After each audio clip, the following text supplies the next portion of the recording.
Many times as group leaders, we can be asking the question, what is the win for me as a group leader? How do I know that I am winning my small group, or at least working in a way that I can create space for spiritual formation?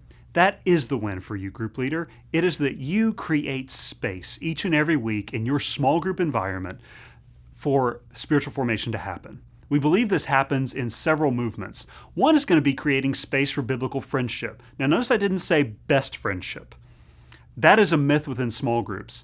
Instead, you create space for people to recognize that we have fellowship because of Christ. We have the greatest thing in common, and that's the basis of biblical friendship, is recognizing that whether we have the same interest or the same background or whatever it may be, we have union with Christ, and so we have unity together. That is the most important basis of biblical friendship.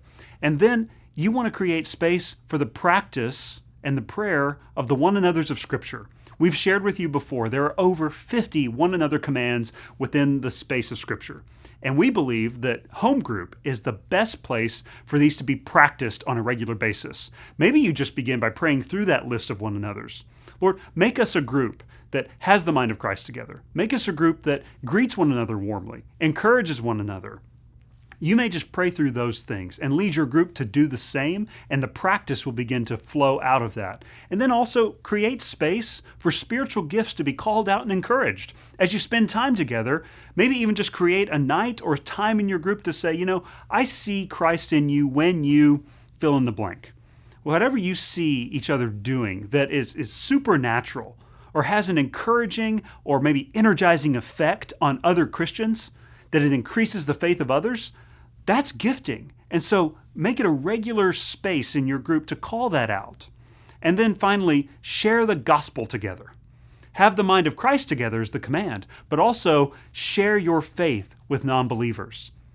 Pray together for non-believers as a group.